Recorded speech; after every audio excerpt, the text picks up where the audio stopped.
receptividade do mercado em relação a essas mudanças. Com o IPCA, que eu acho que vale a pena a gente sublinhar, foi a 7ª queda seguida, né, das projeções do mercado. Deixa eu só pegar meu número aqui. A 7ª queda seguida de redução semanal nas projeções para a inflação oficial deste ano, e agora a inflação já está abaixo de 5%. O que isso significa? Uma previsão média de 4,98%, e o teto da meta de inflação, que esse ano é de 3,25%, está em 4,75%. Então, uma inflação já se aproximando, nas previsões do mercado, do cumprimento da meta. Aquela que, se for estourada, o Banco Central tem como obrigação, o presidente do Banco Central, escrever uma carta, né, endereçada ao ministro da Fazenda, ao Conselho Monetário, explicando por que a meta não foi cumprida.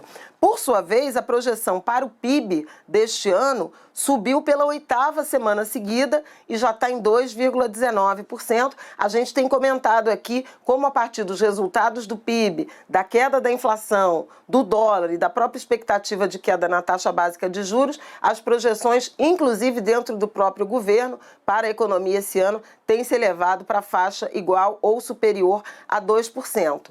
O mercado manteve a projeção de corte de 0,25 ponto percentual na taxa básica de juros lá na reunião do mês que vem do Comitê de Política Monetária e reduziu a previsão para o encerramento do ano. A Selic no encerramento do ano agora está prevista em 12%, o que significaria que daqui até o fim do ano, julho não tem reunião, então entre agosto e dezembro a Selic cairia 1,75 ponto percentual, realmente reforçando aí a tendência de queda na taxa básica de juros. Marcelo. E nessa, Demétrio?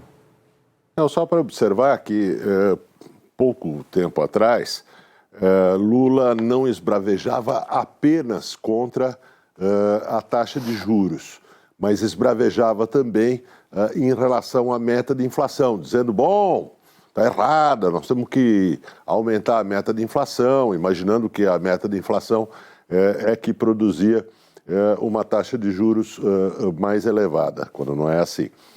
O importante a observar aqui é que o governo, que tem maioria no Conselho Monetário Nacional, resolveu, com a sua maioria, manter a meta de inflação.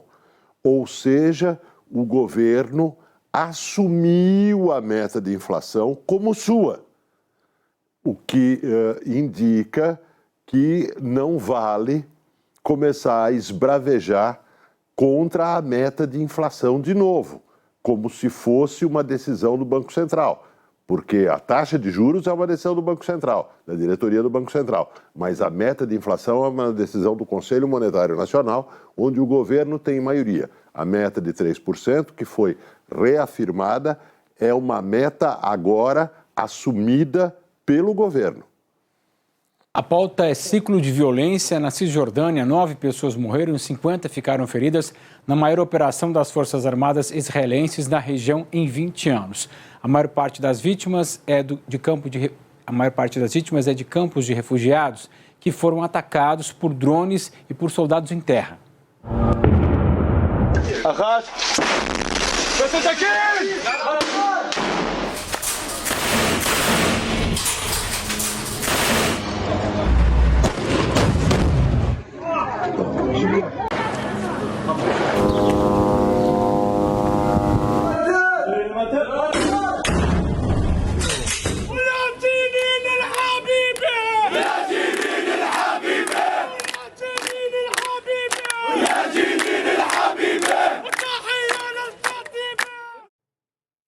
Como sempre, o Guga é que vai ajudar a gente a tentar entender o que aconteceu por lá, hein, Guga? Bom, Marcelo, primeiro vamos entender o que é campo de refugiados de Jenin. É um campo de refugiados, de descendentes de pessoas, de palestinos, que moravam no que hoje é Israel e que na guerra de 48 acabaram indo para a Cisjordânia, que ficou sob controle da Jordânia. É um campo de refugiados que fica ao lado da cidade de Jenin, na Cisjordânia. O que é a Cisjordânia? A Cisjordânia é um território que os palestinos reivindicam para um futuro Estado, mas que é ocupada por Israel, ocupada militarmente, também com assentamentos israelenses onde vivem os colonos. O que ocorreu agora? Bom, no campo de refugiados de Jenin, há grupos palestinos, novos grupos palestinos, com muitos jovens que não têm memória do período da Intifada, no começo do século, que se radicalizaram. Esses grupos têm ligações com os movimentos tradicionais palestinos, mas agem de forma, na prática, independente e têm realizado ataques contra israelenses, mas, acima de tudo, contra colonos israelenses. E no lado de Israel, o que acontece nesse momento? O Demetrio vai se aprofundar daqui a pouco, mas só para contextualizar, é o governo mais extremista da história de Israel, que tem no poder o Netanyahu, que já esteve no comando de outros governos, mas agora os aliados dele na administração são eles colonos israelenses, como o Smotrich e o Ben Gvir, que são figuras ultra-radicais, talvez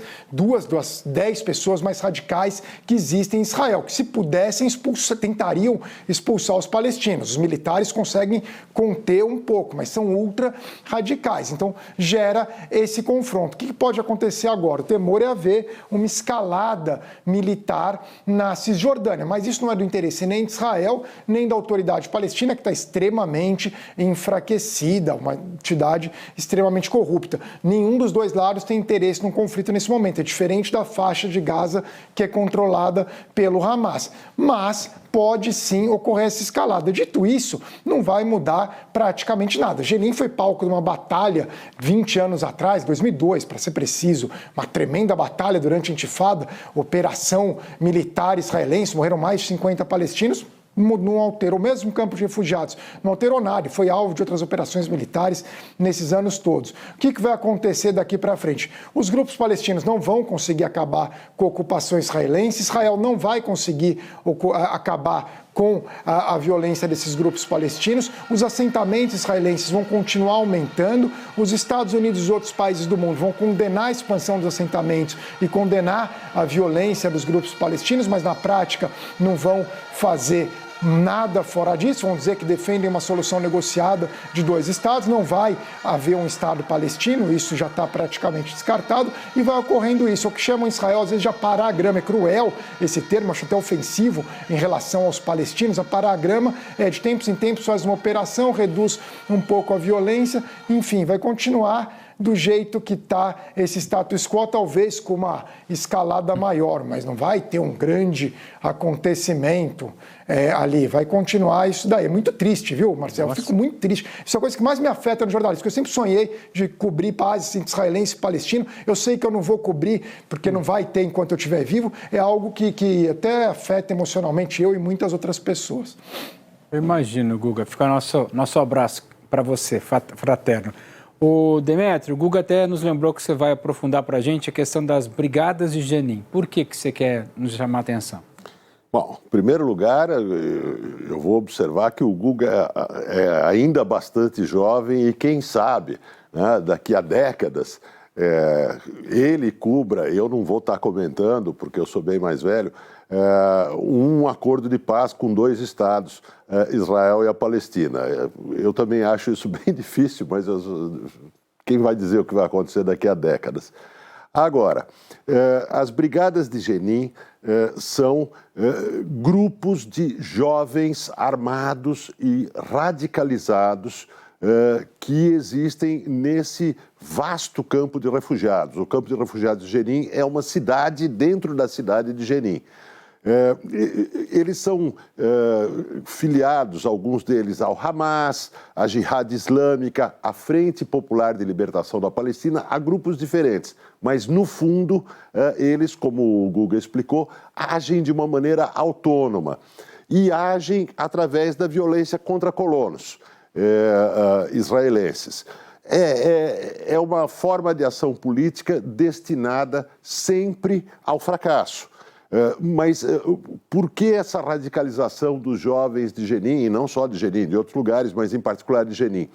porque eles perderam qualquer esperança numa solução política, o que revela a falência política da autoridade palestina, que não consegue apresentar mais um horizonte de luta política e não luta armada sem consequência para os jovens palestinos. Por outro lado, isso acontece, essa violência toda acontece, refletindo o extremismo do atual governo israelense. É importante dizer que essa ação que nós estamos vendo no campo de Jenin, viola o direito de guerra, viola as convenções de Genebra. As potências ocupantes, e é o caso de Israel, em relação aos territórios palestinos, as potências ocupantes têm o dever de proteger a população civil. No lugar disso, o que a gente vê é que esse ataque de Israel aos militantes das brigadas de Jenin é também um ataque à população civil do campo de refugiados de Jenin. Um ataque à própria população, às infraestruturas de água, luz, esgoto que existem no campo de Jenin. É uma violação direta do direito de guerra, das convenções de Genebra. O governo israelense extremista não se preocupa nem um pouco com essa violação. E as grandes potências só se preocupam verbalmente. A pauta é com quem param as armas. O Supremo Tribunal Federal invalidou decretos do governo Bolsonaro que flexibilizavam o acesso a armas de fogo. Esse assunto é pauta para Carla Lucena, que está lá em Brasília, e conta para a gente que os ministros decidiram que é preciso ter uma efetiva necessidade para se alcançar o direito a ter uma arma. Explica para a gente, então, o que ficou decidido, Carla. Boa noite. Vamos lá então, Marcelo, muito boa noite para você, para todos que nos acompanham aqui no Em Pauta. Olha, Marcelo, essa questão desses decretos que foram editados ao longo do governo do ex-presidente Jair Bolsonaro, chegou aqui ao Supremo Tribunal Federal e são ações que justamente questionam esses decretos. Por quê? Na prática, o que esses decretos eles faziam? Eles mudavam o nosso Estatuto do Desarmamento, que é uma lei em vigor no Brasil desde 2003, e isso flexibilizava, dava mais acesso a armas aqui no Brasil, a pessoa podendo comprar mais armas, inclusive até munições. Pois bem, a gente teve aqui no plenário virtual do Supremo julgamento de 3 ações que eram de relatoria do ministro Edson Fachin e outras 4 ações de relatoria da ministra Rosa Weber, justamente questionando trechos desses decretos. E só para a gente lembrar, quando o governo Lula assumiu esses decretos, eles já chegaram até ser revogados, né? O governo Lula também trazendo esse controle para diminuir o acesso a armas aqui no Brasil, mas o Supremo quis sim dar essa resposta em relação a este tema. É importante a gente destacar aqui, porque agora, então, segundo decisão aqui do Supremo Tribunal Federal, é que tem que comprovar a efetiva necessidade, pessoal ou profissional, para ter uma arma no Brasil. O que o Supremo decidiu é de que essas regras elas devem vir em leis editadas pelo Congresso Nacional e que decretos presidenciais, e aí já deixando inclusive um recado para o futuro, não podem trazer essas regras envolvendo armas no Brasil. Também há um limite para a compra de munições, até porque a Corte entendeu que os decretos do ex-presidente Jair Bolsonaro traziam era justamente um aumento para se comprar mais munições. E quando a gente fala em arma de uso restritivo, o Exército